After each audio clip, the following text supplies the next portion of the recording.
이스라엘은 1년에 2번 감사절을 지냈습니다. 그들은 왜냐하면 이모작을 했어요. 그래서 전반기에는 농사 추수하고 매추절을 지켰고, 그리고 후반기에 농사했을 때는 그때 추수하고 나면은 그다음에 수장절을 지켰습니다. 자, 그 성경적 근거를 보면 출애굽기 23장 16절인데, 출애굽기 23장 16절에 이렇게 기록하고 있습니다. 내 매추절을 지키라. 이는 내가 수고하여 밭에 뿌린 것의 첫 열매를 거둠이니라. 수장절을 지키라. 이는 내가 수고하여 이룬 것을 연말에 밭에서부터 거둬 저장함이니라. 그렇게 말씀하고 있습니다. 여기 보니까는 감사절을 두 번 지냈는데, 첫 번째는 매추절을 지냈고, 또 연말에는 수장절을 지켰던 것을 보게 됩니다. 오늘날 교회에서 이런 그런 전통을 이어받아서 오늘 교회에서도 1년에 2번 감사절을 지킵니다. 물론 어떤 교회들은 한 번만 지키는 그런 교회들도 있습니다.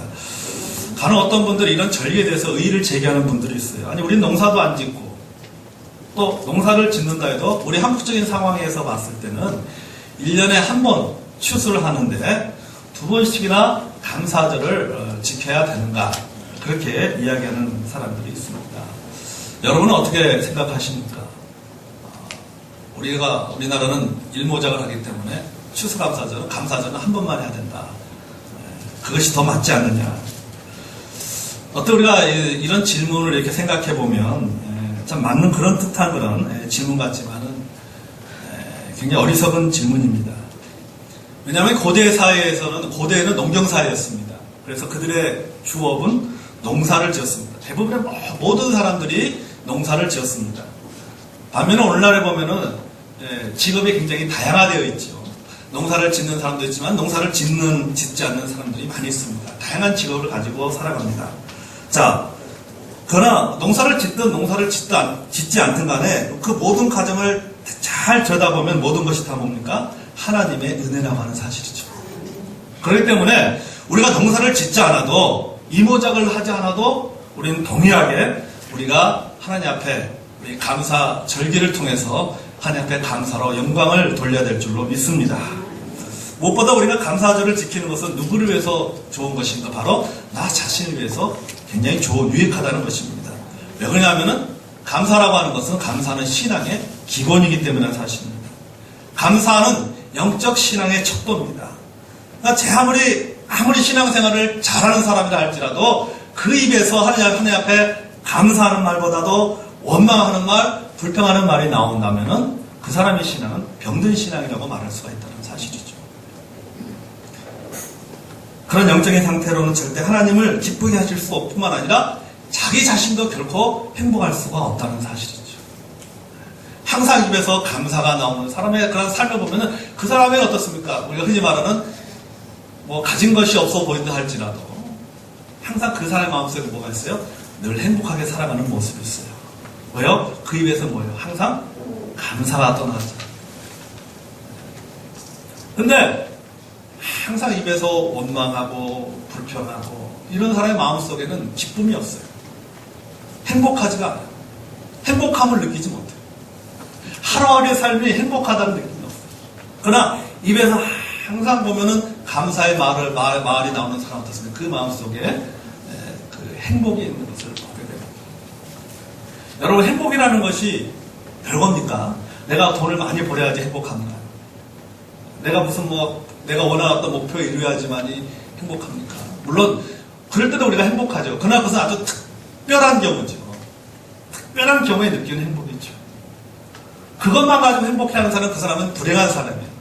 우리는 매일매일의 삶을 통해서 우리는 행복함을 느껴야 돼요. 오늘 아침에 저희 성은이가 이제 다 컸어요. 저보다 키가 더 커요. 그래가지고 제 옷을 이제 다 입습니다. 성은이가 안 입는 옷을 제가 입어야 될 그런 이제 상황이에요. 그 아침에 제가 선물을 받은 거를 제가 성은이한테 줬어요. 그래서 너 옷도 입어라. 입어가지고 딱 아침에 요양실에 왔는데 딱 보니까 내가 옷깃을 딱 만져주면서 등을 탁탁 쳐주면서 잘해. 딱.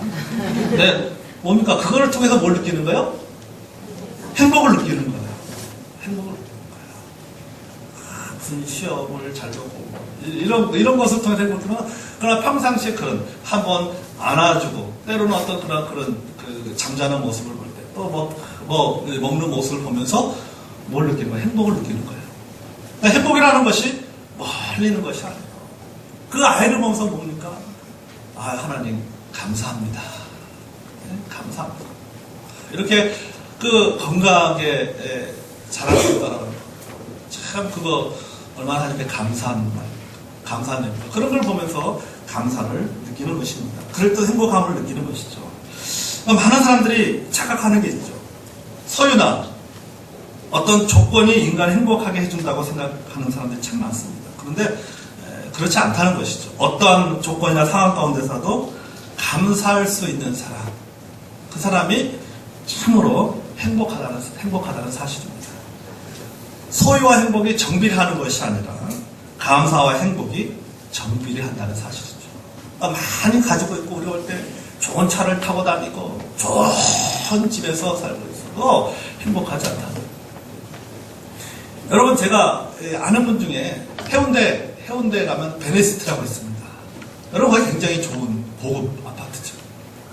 2억에 넘는 벤츠 스포츠카를 타고 다니는, 빨간색 벤츠 스포츠카를 타고 다니는 그런 분이 있어요. 그런데 그분은 별로 본인이 행복하다고 생각하지 않아요. 행복하다고.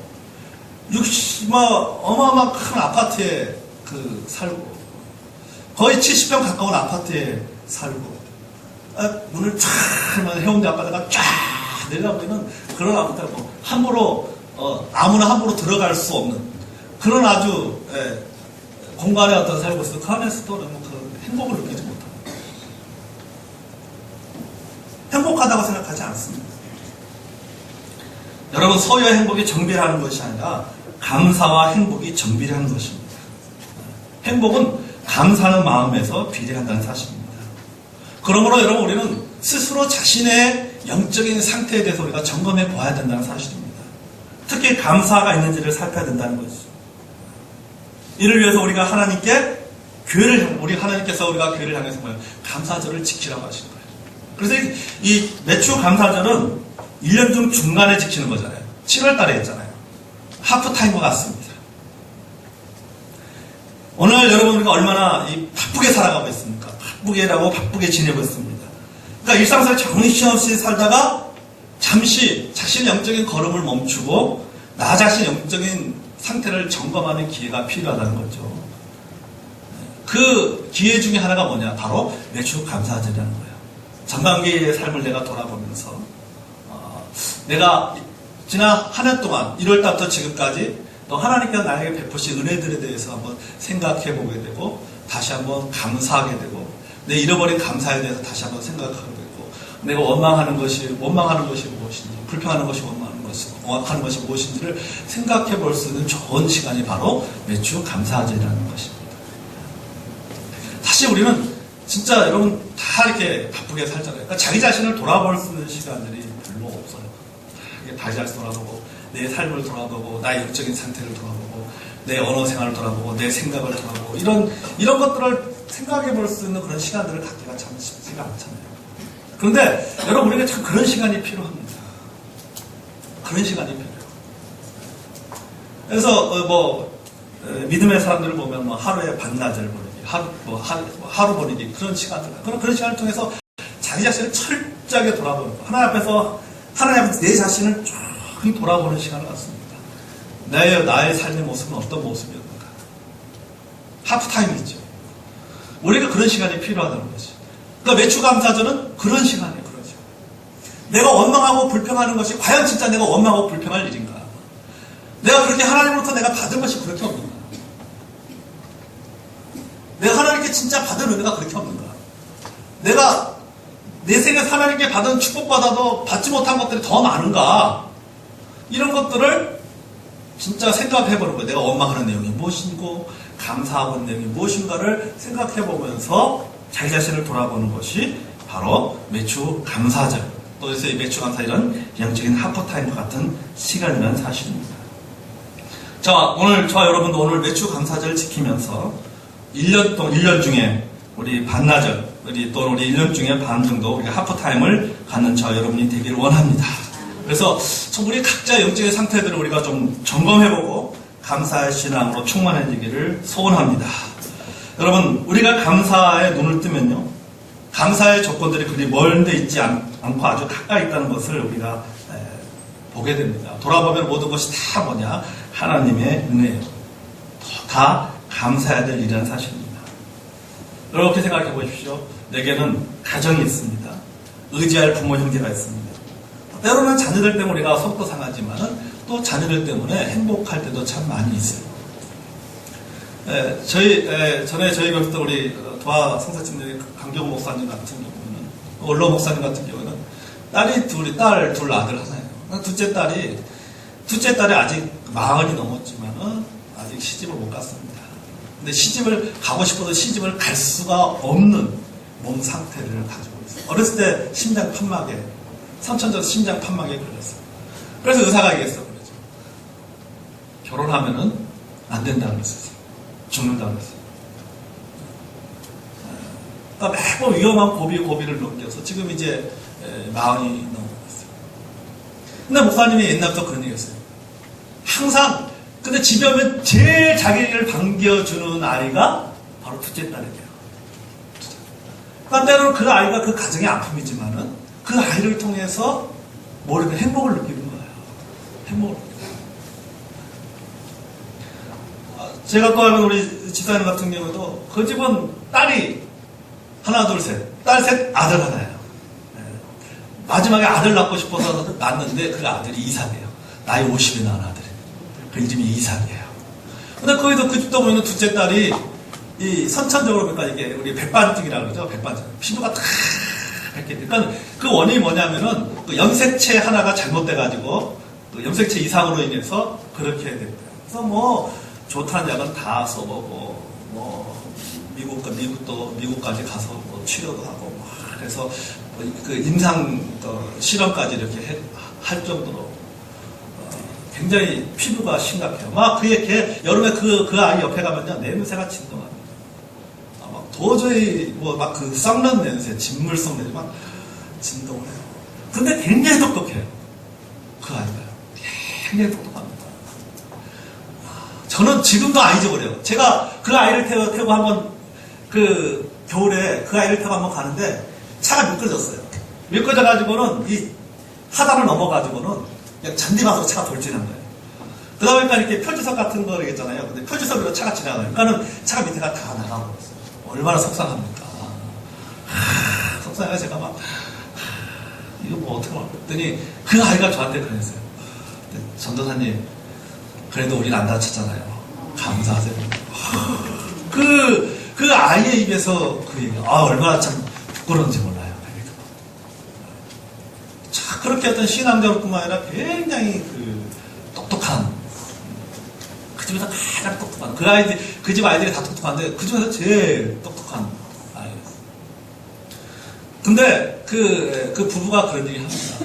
뭐냐면, 그 아이들 중에서 가장 정이 많이 가고, 또 자기들에게 가장 많은 사랑을 주는 아이가 바로 그 둘째 아이래요. 둘째 아이가 그렇게 사랑을 많이 줍니다. 그러니까 그 아이를 보면서 뭘 느끼냐면 하나님의 사랑을 느낀다는 거죠. 그래서 항상 그 아이를 보면서 그 아이가 비록 염색체 이상으로 해서 또 몸의 상태는 눈에 보는 상태는 안 좋지만 그러나 그 아이를 보면서 늘 하나님 앞에 감사. 신앙을 갖게 된 이유도 그 아이부터 상태. 남편은 잘 나가는 교수. 현대건설 집안이에요. 현대건설 집안. 남편은 잘 나가는 교수고, 아내는 의사고, 정신과고. 진짜 우리 말 때는 모든 걸 다 가지고 있는, 사회적으로 봤을 때 모든 걸 다 가지고 있는 엘리트 집안이잖아요. 집안 가문도, 우리가 딱 내놓을 수 있는 현대 가문이고. 그런데도 불구하고, 참 신앙을 가질 수 없는데 신앙을 갖게 된 이유가 뭐냐? 그 아이 때문에 신앙을 갖게 되는 거예요. 그 아이를 보면서 항상 하나님께 감사하고. 여러분, 우리가 감사라고 하는 것 멀리 있는 것이 아니라는 것입니다. 우리 가까도 내가 감사의 눈을 뜨면 어떻습니까? 내 주변에 있는 모든 것이 다 뭡니까? 감사할 내용이라는 사실입니다. 여러분, 내가 일할 직장이 있습니다. 일용할 양식이 있습니다. 입을 옷이 있습니다. 질병 때문에 내가 힘들고 고통스럽지만 그래도 살아있습니다. 예배를 드릴 수 있는 교회가 있습니다. 사랑을 나눌 수 있는 성도가 있습니다. 얼마나 여러분 감사한 일입니까? 우리가 참 감사할 일이죠. 자, 여러분, 우리가 이 모든 것 다 감사의 조건이지만, 감사해야 될 일이지만, 특별히 그 중에 가장 큰 감사가 뭐냐? 내가 구원받았다라고 하는 것이죠. 내가 구원받았기 때문에 뭐예요? 이게 감사의 눈이 뜨이는 거예요. 내가 예수 믿지 못했다면, 내가 구원받지 못했다면 감사의 눈이 뜨이지가 않습니다. 그러나 내가 예수 믿고 구원받은 하나님의 자녀가 되었기 때문에 감사의 눈이 뜨이는 거예요. 내 주변의 모든 것이 다 뭡니까? 감사해야 될 내용으로 보인다는 사실입니다. 그러므로 여러분, 우리가 당하는 환난이나 시험이나 고난조차도 우리가 감사의 눈으로 바라보면 내게 유익한 하나님의 선물이라는 사실이죠. 왜냐하면요, 그것은 합력하여 선을 이루기 때문이라는 사실입니다. 축복으로 가는 길이에요. 영적인 체험을 할 수 있는 길이에요. 자, 오늘 본문은 우리가 잘 알고는 하박국 선자의 감사입니다. 또한 하나님을 향한 믿음의 고백이기도 합니다. 사실 이 하박국은 그 하박국이 처한 그 상황을 보면은 기뻐하거나 감사할 수 있는 상황이 아닙니다. 뭐냐, 곧 전쟁이 일어날 상황입니다. 그것도 당시에 가장 강한 나라인 바벨론이 유다를 침략할 것이라는 소식을 들을 때입니다. 그런 소식을 들을 때요. 이 일이 변경되거나 돌이킬 수 없이 이미 예정된 하나님의 계획이었습니다. 이런 상황 속에서 하박국은 자신의 심정을 이렇게 고백하고 있습니다. 3장 16절에 보면요. 세번역 성경으로 보면 3장 16절 이렇게 기록하고 있어요. 세번역 성경에 보면 그 소리를 듣고 나의 창자가 뒤틀린다. 이게 그 소리 뭡니까? 강대국인 바벨론이 유다를 침공해서 자기 조국인 유다를 침공해서 완전히 멸망시켜버릴 것이다 라고 하는 그 하나님부터 그런 예언의 이야기를 듣고는 그 소리가 뭐예요? 나의 창자가 뒤틀린다. 막 떨리는 거죠. 그 다음에 그 소리에 나의 입술이 떨린다. 내 뼈가 속에서부터 썩어 들어간다. 나의 다리가 후들거린다. 여러분, 다리가 후들거린다. 무슨 표현인지 아시겠죠?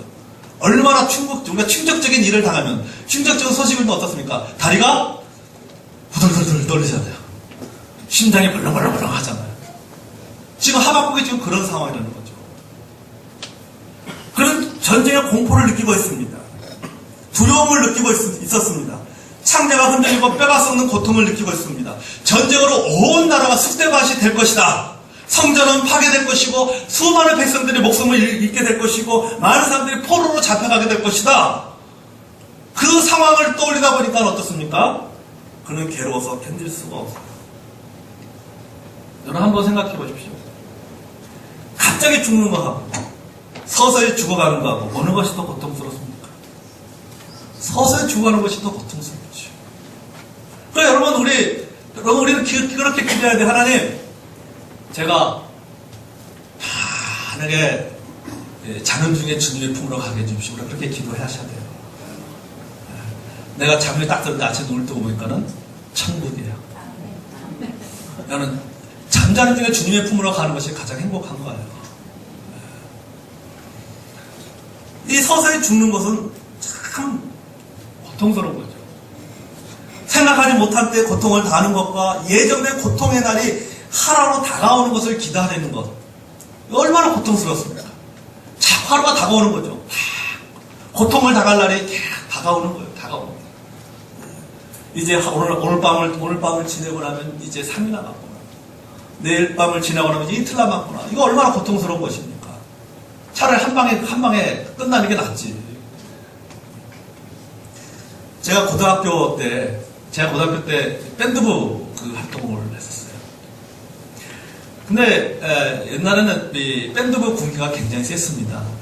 교복 입고 다니시면 알겠지만은 학교에서 동아리 중에서 가장 군기가 센 동아리가 바로 이 밴드부 동아리입니다. 선후배 관계가 아주 확실하죠, 밴드부. 어느 날 이 단체 계약을 받을 때가 있었는데, 단체 계약을 받는데요. 저희는 어떻게 단체 계약을 받냐면요. 옥상으로 다 불려 올라와요. 그러니까 1학년, 2학년, 3학년 다 옥상으로 올라옵니다. 그러면 3학년들은 이제 최고 선배니까, 1학년들 엎드려 시켜요. 학교 옥상에다. 쫙 엎드려 뻗쳐. 이제 공부를 하거든요. 공부는 여러 가지 과가 있잖아요. 제가 기획과였는데. 이 건축가 선배들이 몽둥이를 딱 만들어 옵니다. 때리기 위한 용어로 몽둥이를 만들어요. 잘 만드는 거예요. 우리 조선시대 장 때리는 거 있잖아요. 손잡이는 얇고 때리는 부분은 널쩍한 그런 몽둥이를 만들어 옵니다. 그걸 가지고 때리는 거예요. 그럼 쫙 그러면 저기서부터 이제 그 3학년들이 때리기 시작합니다. 그럼 2학년 엎드려 있고 1학년 쭉 엎드려 있습니다. 그럼 이제 2학년 악장부터, 그러니까 2학년 중에 총 리더가 있어요. 걔부터 맞기 시작해요. 그러면 이제 저기서부터 한 10대씩 때려옵니다. 그럼 팍팍팍팍 소리가 들리잖아요. 그럼 라라라라 떨리는 거예요. 이게 가끔 시간이 지날수록 이 소리가 가까이 오잖아요. 팍팍팍 쓰러지는 소리가요. 그 차라리 맞고 나면 진짜 속 편하거든요. 맞고 나면 진짜 속이 편해요. 이거 맞아보지 않은 사람은 몰라요, 그 맛을. 네, 맞고 나면 속이 편한데 맞기 전이 너무 힘든 거예요. 그 공포감이 엄청납니다. 막 저기서 아이고 그러죠. 막 그냥 퍽퍽 쓰러지는 소리 나죠. 뭐. 이게 뭡니까? 지금 하박국의 심정이 지금 이런 심정이라는 거죠. 하박국이 지금. 그러니까 다리가 부들부들 떨리는 거죠. 막 소리는 들려오고. 여러분 사실 하박국 선지자는 여러분 하박국 입장에서도 읽으면 알겠지만 하박국 선지자는 왜 하나님께서 이런 권한을 주는지 그 이유를 알지 못해요. 왜? 하나님 우리가 아무리 우리 민족이 잘못했지만 우리 민족보다 더 잘못한 민족이 바벨론인데 왜 우리가 더 악한 그 바벨론을 들어서 왜 악한 그 바벨론 나라를 써서 왜 우리나라에게 어려움을 주느냐. 하나님께 도대체 어디 있습니까? 이것을 뭡니까? 하박국 선지자는 알지 못하겠다는 거예요. 차라리 우리가 좀 나은 선한 나라가 우리나라에 대해서 침공을 하고 징계를 하는 건 이해가 되는데 우리보다 더 악한 놈이 악한 그런 놈이 그래도 그 사람 상대면 내가 좀 낫는데 나를 때린다고 하니까 어떻습니까? 이해를 못하는 거죠. 지금 그런 상황이에요. 하박국서잖아요. 이해를 못하는 거예요. 하나님 뜻이 무엇인지를 모릅니다. 그래서 하나님 앞에 기도합니다. 또 기도합니다. 그리고 마침내 그런 하나님 앞에 감사하게 됩니다. 고난 가운데 있을 때 감사하는 것이 아니에요. 하박국의 감사는 고난을 앞두고 감사했다는 거예요. 고통을 앞두고 감사했다는 거예요. 고난을 겪고 나서 감사한 것도 아니고 고난 가운데서 하나님께서 영적 깨달음을 주셔서 감사한 것도 아니고 고난이 오기 전에 이미 그것에 대해서 하박국 선지자는 그런 감사하고 있었다는 사실이에요. 상록수 성서침례교회 사모님께서 지난 4월에 남사함으로 인해서 그 암이 온몸으로 다 전이가 되었어요. 지난 목요일 오후에 주님의 품으로 소천하겠습니다. 남편의 시절에 심철남 목사님께서 사모님 돌아가시기 이틀 전인 지난 2일날 저에게 카카오톡으로 이런 내용의 글을 보내오셨습니다. 제가 읽어드리겠습니다. 믿음 없는 목사, 믿음 없는 사모가 되지 않기를 원합니다. 현실은 현실이고 믿음은 믿음이라 여겨집니다. 바울은 그의 생애 속에서 살 소망이 끊기고 사형 선고를 받았다고 했습니다. 아브라함은 자식을 낳을 수 없는 현실 속에서도 하나님의 약속을 믿었다고 했습니다. 지금 제 아내의 현실은 장례식 직전에 있습니다. 모세 혈관은 터져 온몸에 피멍으로 얼룩졌고 늑막과 폐는 물이 차 똑바로 그리고 한쪽으로는 눕지도 못하고 호흡기를 코에 꽂아 코와 입에서는 피가 흐르고 강력한 진통제를 맞는 시간이 점점 짧아지고 가슴은 숨이 막히고 물조차도 받아들이기가 어려운 상황입니다. 이제는 몇 주가 아닌 며칠로 사망할 수 있다는 의사 판단입니다. 어제와 오늘이 고비였는데 겨우 넘어섰습니다.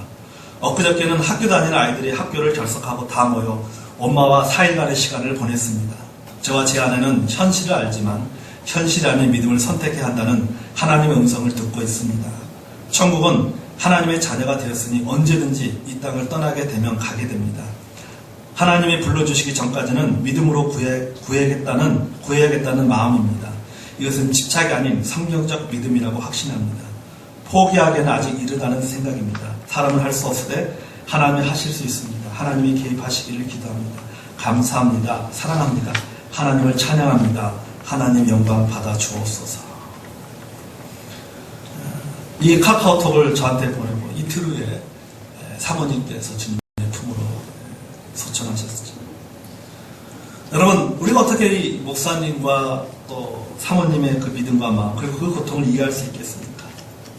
그러나 분명한 것은 그분의 감사는 믿음의 감사였다는 것입니다. 하나님을 향한 믿음의 고백이라는 사실입니다.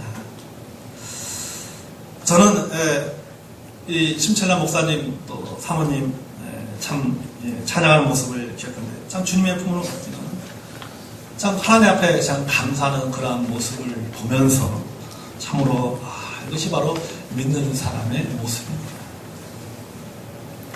사모님은 끝까지 그분이 주님의 돌아가시기 전까지 끝까지 그분의 마음속에는 바로 목사님을 그리고 자녀들 향한 그리고 교회와 성도들을 향한 그런 염려의 마음, 그런 기도의 마음이 떠나지 않는 그런 모습을 보면서 참 많은 도전이 되었습니다.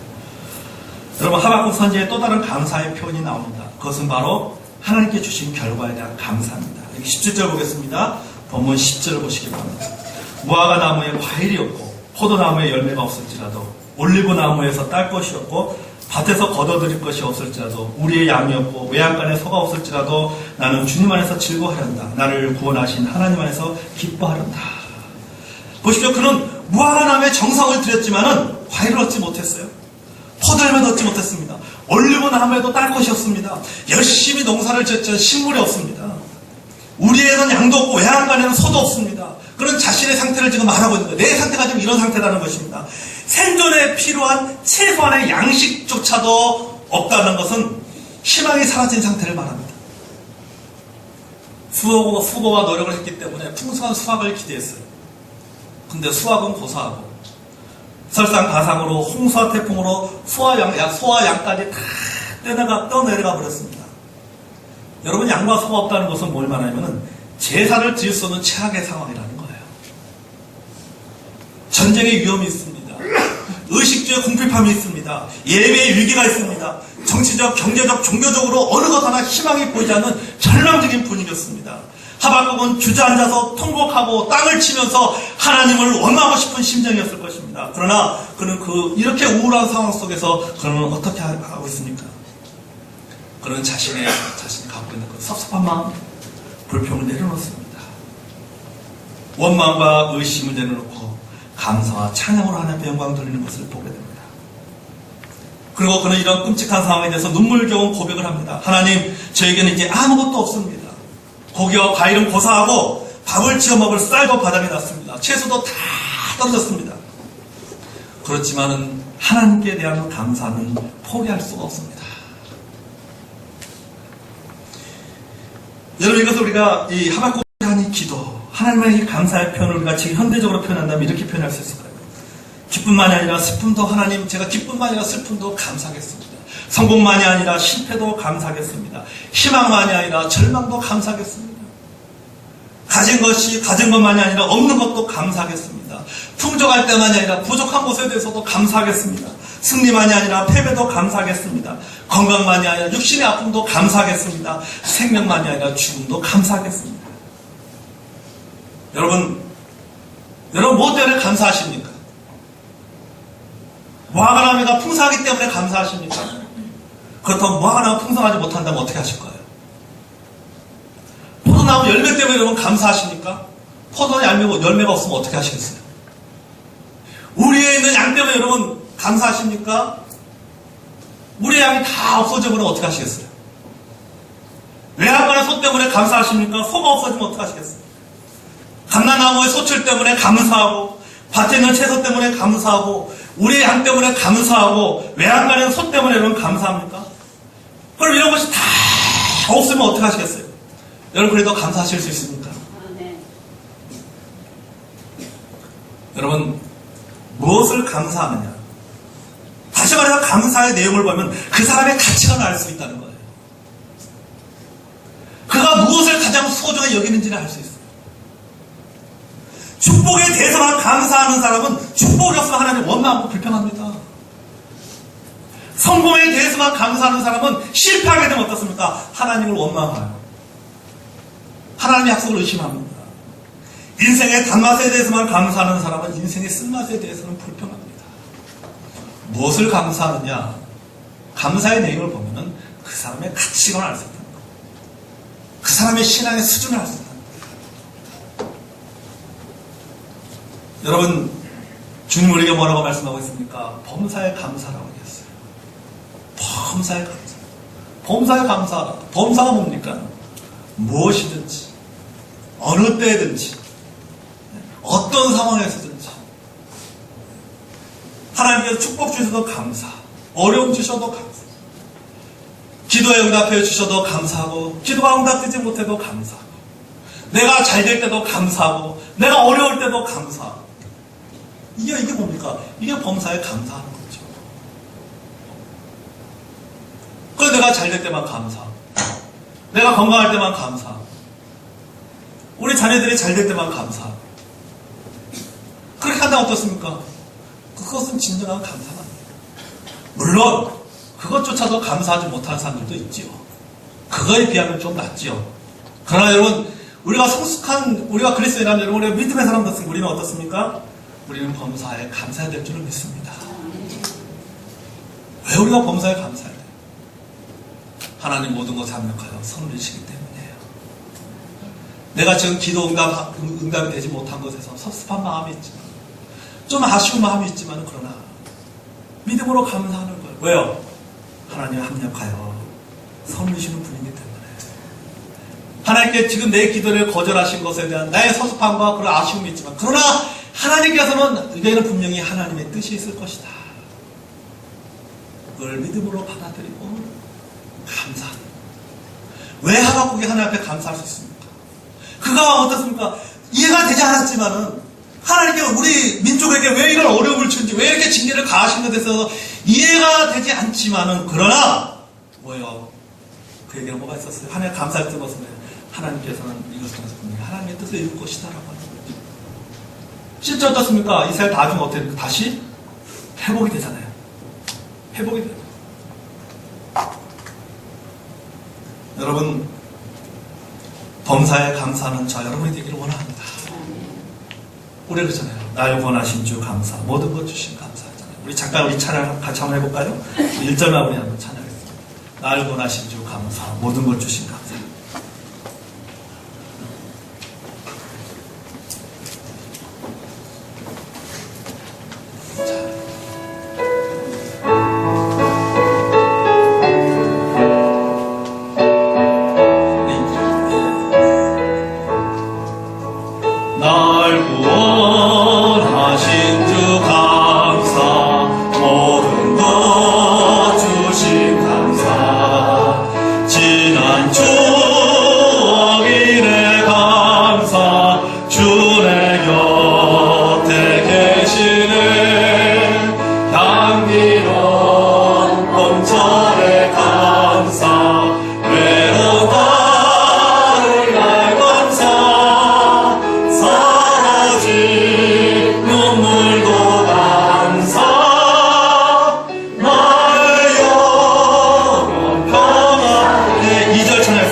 응답하신 기도 감사, 거절하신 것 감사, 아픔과 기쁨도 감사, 절망 중 위로 감사, 측량 못할 은혜 감사, 크신 사랑 감사해.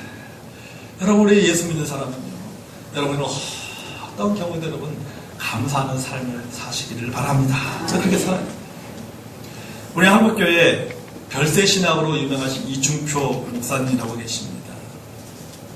이분이 지난 2005년 7월 7일 당관암으로 주님의 품으로 소천하셨습니다. 이분은 소천하시기 30년 전에 담석증으로 쓰러지셨어요. 그리고 7년마다 입원과 수술을 반복을 하셨어요. 그러다 2004년도에 당관암 그 수술을 받으셨습니다. 그분이 소천하기 직전에 그런 그 병원에 있으면서 크게 깨달은 내용이 뭐냐면, 예수님의 제자는 거지같이 살아야 된다. 거지가 되다. 그 본인은. 이분은 한신교회라고 대형교회 목사입니다. 여러분, 한신교회가 엄청나게 큰 교회예요. 분당하면 여러분, 분당, 판교 인터체인지에 보면 큰 교회 있어요. 한신교회. 그게 서울 논현동에 있던 교회. 맨 처음에는 그게 판교에 아무것도 없고 그 교회만 덩그러니 큰 교회만 하나 딱 있었습니다. 지금은 여러분 보시면 판교 주변, 분당, 판교 어마어마하잖아요. 그 한가운데 그 교회가 딱 있습니다. 한신교회. 그분이 돌아가시 전에 자신의 모든 남은 재산을 하나님께 다 드렸어요. 아들 유학비로 쓰려고 평생 돈을 1억을 모으셨어요. 그 1억을 모은 통장을 하나님께 감사한금으로 드렸어요. 그러면서 그것을 1억을 하나님께 감사한금 드리면서 막 이렇게 박수를 치면서 그분이 이렇게 말했습니다.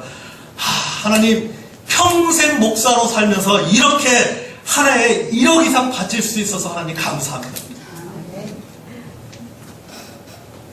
하나님, 병 들고 나서야, 내가 병이 들고 나서 이렇게 이제 깨닫게 해주니 하나님 참 감사합니다. 운명하기 직전에 그냥 하나님께 감사한금을 드리면서 감사한금 목대를 이렇게 썼습니다. 하나님, 단관함은 저에게 감사를 깨닫게 해준 선물입니다. 하나님 감사합니다. 마지막으로 이 하나님 앞에 이 감사한금을 드리면서 이 감사한금 목대에 이런 제목을 쓰시고 내용을 쓰시고 그리고 주님의 품으로 돌아가셨어요. 평생 주님을 위해 살았을 때 주님께 자기가 그런 어려움과 고통을 주신 것에 대해서 원망하지 않고 오히려 하나님, 내가 단관함을 통해서 진정으로 하나님 제가 영적으로 깨닫게 해주신 것 감사하고 자신의 모든 것들을 다 정리해가지고 여러분, 대형교회 목사님이던 여러 가지 면에서 얼마나 여러 가지 얼마나 좋겠습니까? 여러 가지 이유라도 다 해가지고 하나님 앞에 다 드리고 그리고 주님의 품을 여러분, 우리의 삶이 하박국에서 우리가 배울 수 있는 감사가 뭡니까? 결국 그겁니다. 여러분, 우리는 무엇인지 감사해야 된다는 사실. 있을 때도 여러분 감사하십시오. 그럼 없을 때도 여러분 감사하시기 바랍니다. 내가 잘 될 때도 감사하고 어려울 때도 감사하시고 그저 여러분 우리 예수 믿는 사람에게서는 좀 감사하는 말이 자꾸 넘쳐요. 나는 왜 이렇게 불행한가? 나는 이렇게 행복하지 못한가? 왜 우리가 자꾸 그래서 원망하고 불평하는 말만 나올까요? 여러분, 감사하는 삶을 입에서 늘 하나님 감사합니다. 밥 먹을 때도 감사합니다. 하나님 일에도